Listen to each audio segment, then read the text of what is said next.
إن الحمد لله نحمده ونصلي ونسلم على رسوله الكريم۔ آج 14 شعبان المعظم ہے،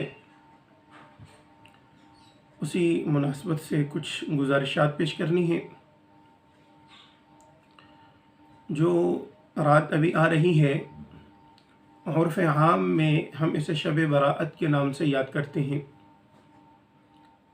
تو سب سے پہلی بات تو یہ کہ شب براءت کی کچھ فضیلت ہے یا نہیں ہے، تو یہ سمجھ لینا چاہیے کہ شب براءت جو ہے اس رات کی اپنی فضیلت ہے۔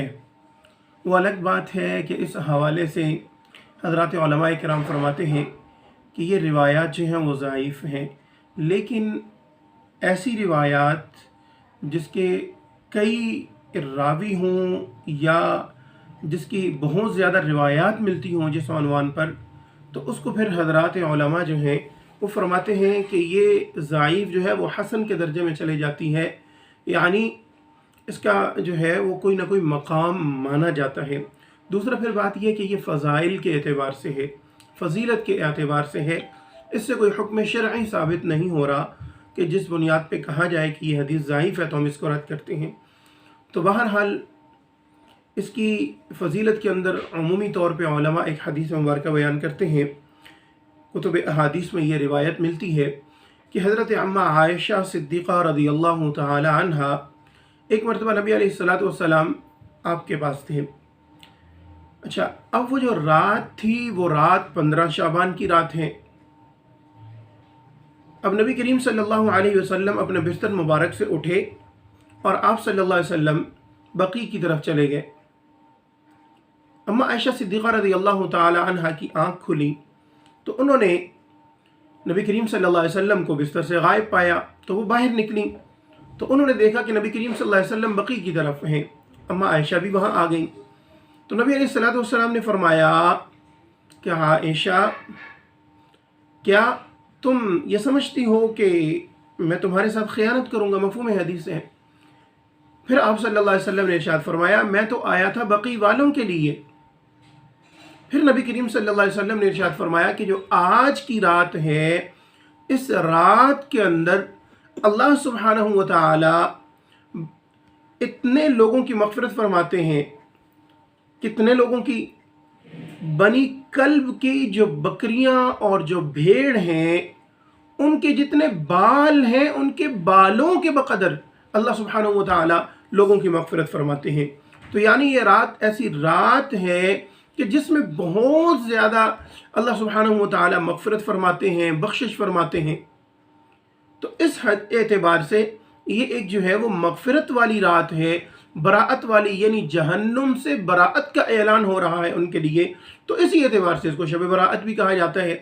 حالانکہ اگر ہم عرب کے اندر دیکھیں تو عرب اس کو شب براءت نہیں کہتے، شب مغفرت نہیں کہتے، عمومی طور پہ وہ لیلۃ النصف من شعبان، لیلۃ النصف من شعبان، یعنی یہ رات وہ ہے جو کہ شعبان کا نصف ہے، شعبان کا آدھا کرنے والی ہے شعبان کو، یعنی شعبان کا نصف، ٹھیک ہے جی۔ وہ اس کو لیلۃ البراءت یا لیلۃ المغفرہ نہیں کہتے، شب برات یہ ہمارے ہاں عرف عام میں جو ہے وہ اس کو بولا جاتا ہے، اور یہ اسی بنیاد پر بولا جاتا ہے کہ اس رات کے اندر اللہ سبحانہ و تعالی بے انتہا بخشش فرماتے ہیں، بہت زیادہ جو ہے اللہ سبحانہ و تعالی لوگوں کو معاف فرماتے ہیں۔ چند لوگ ہیں، تقریباً 7 لوگ ہیں کہ جن کی بخشش نہیں کی جاتی، جن کے لیے معافی کا اعلان نہیں ہوتا۔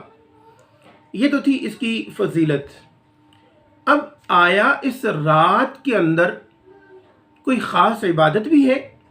عمومی طور پہ ہمارے ہاں جو ایک یہ بات رائج ہے کہ جی یہ عبادت کی رات ہے، تو اس میں کوئی مخصوص عبادت ہے؟ تو کتب احادیث میں اس کی کوئی خاص عبادت نہیں ملتی، کسی بھی قسم کی کوئی خاص عبادت اس کی نہیں ملتی۔ ہمارے ہاں لوگ جو ہیں وہ صلاۃ التسبیح کا اہتمام کرتے ہیں، اور اسی طرح بعض نوافل کا اہتمام کرتے ہیں، اور پھر جا کے مسجد کے اندر جو ہے اس کی جماعت کروائی جاتی ہے۔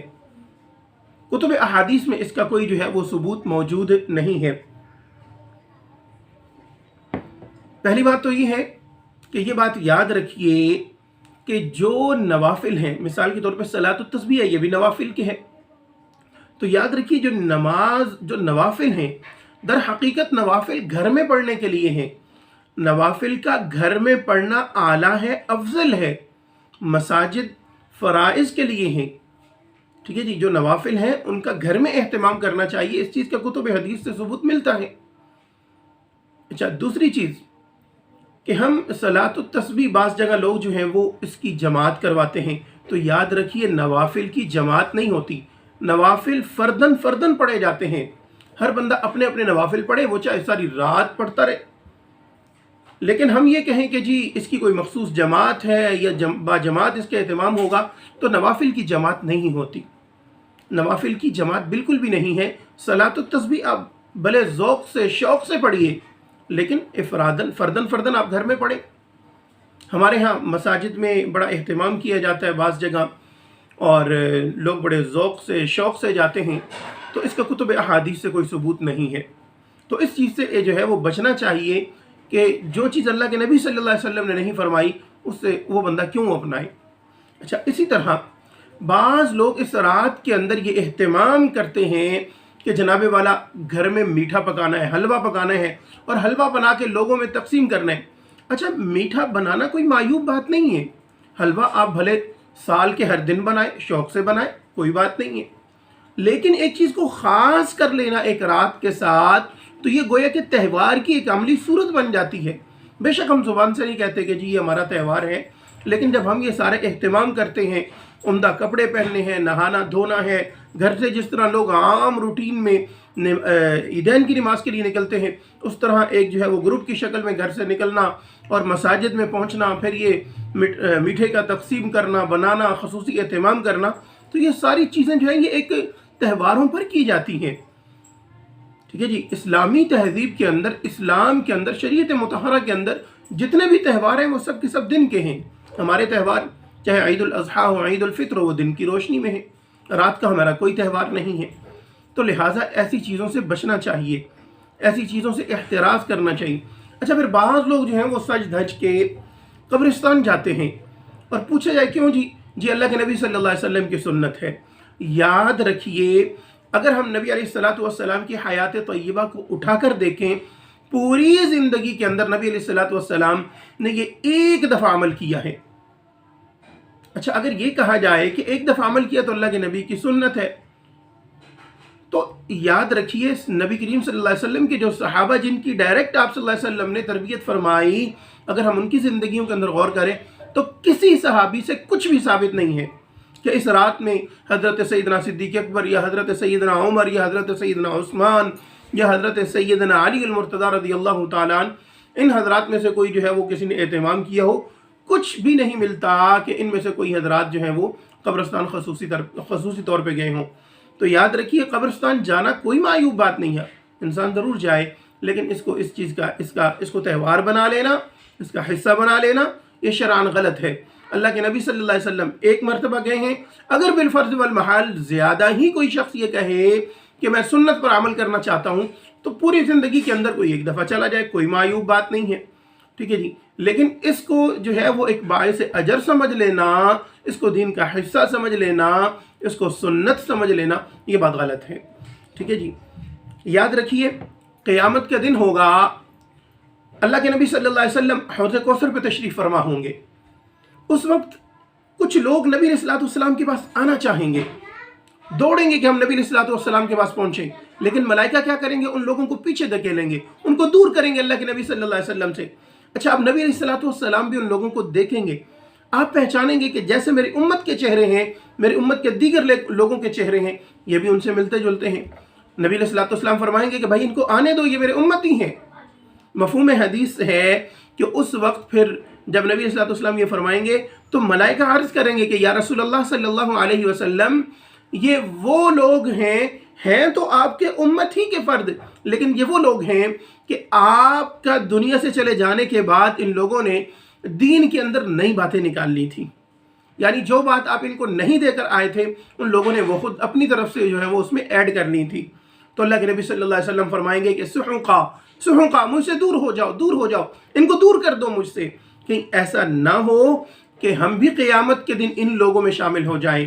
تو اس لیے ہمیں اس دن کے جو ہے وہ اپنی طرف سے چیزیں جو ہے وہ اس کو شامل کریں اور کہیں کہ جی یہ دین کا حصہ ہے، یہ شریعت کا حصہ ہے، یہ نبی علیہ الصلوۃ والسلام کی سنت ہے، نعوذ باللہ من ذالک۔ تو بھائی اگر ایسا کریں گے تو ہم بھی اس وعید میں شمار ہوں گے، ہم بھی اس وعید میں شامل ہوں گے۔ اس لیے ان چیزوں سے احتراز کرنا چاہیے۔ اچھا، اسی طرح ایک اور بات ہے یہ شب برأت کے حوالے سے، کہ بعض لوگ کہتے ہیں کہ جناب والا قرآن مجید جو ہے وہ شب برأت کی رات یعنی 15 شعبان کی رات نازل ہوا ہے۔ اچھا، بعض اب پھر قرآن مجید کو اگر دیکھیں تو قرآن مجید کے اندر تو آتا ہے کہ انا انزلناہ فی لیلۃ القدر، ہم نے اس کو جو ہے وہ لیلۃ القدر میں نازل کیا۔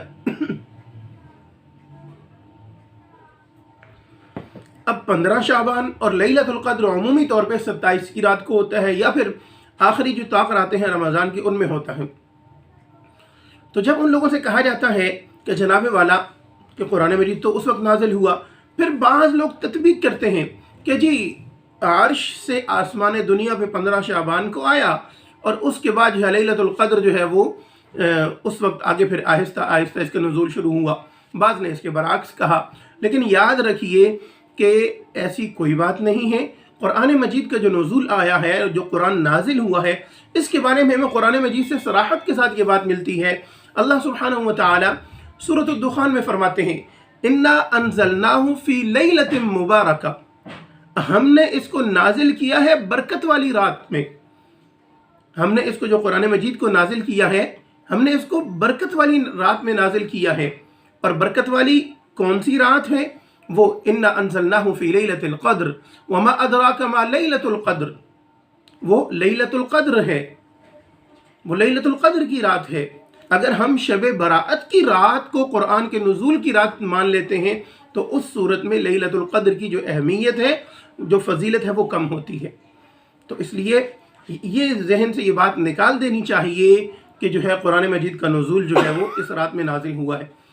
یہ رات قیمتی رات ہے، اس میں اللہ سبحانہ وتعالی بہت لوگوں کی مغفرت فرماتے ہیں، بخشش فرماتے ہیں، اس میں کوئی دو رائے نہیں ہے۔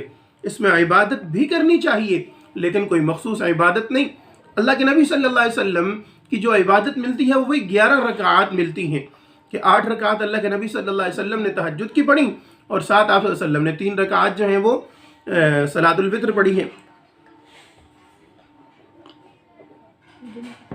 تو اس لیے اس رات کے اندر ضرور اہتمام کریں۔ ہمارے ہاں ہوتا یہ ہے ہم اس کی اہمیت بہت زیادہ بیان کرتے چلے جاتے ہیں، فضیلت میں غلو کرتے چلے جاتے ہیں، اور نتیجہ کیا نکلتا ہے کہ ہم جناب والا جب رات کا ٹائم شروع ہوتا ہے، ایک تو ہم نے عشاء کی نماز چھوڑ دینی ہے، جی تیاری کر رہے ہیں، جی رات کو ہم نے عبادت کرنی ہے۔ اچھا بالفرض عشاء کی نماز پڑھ بھی لی ہے تو پھر اس کے بعد گھر سے نکل رہے ہیں، قبرستان حاضری دینی ہے، وہ جو میٹھا بنایا ہے اس کو تقسیم کرنا ہے، پھر اس کے بعد رات کو گھر آنا ہے اور ساری رات جاگتے رہنا ہے، کیا عبادت ہونی ہے، کیا ہونا ہے، اور جب فجر کی نماز کے وقت قریب ہونا ہے تو اس وقت ہم نے سو جانا ہے۔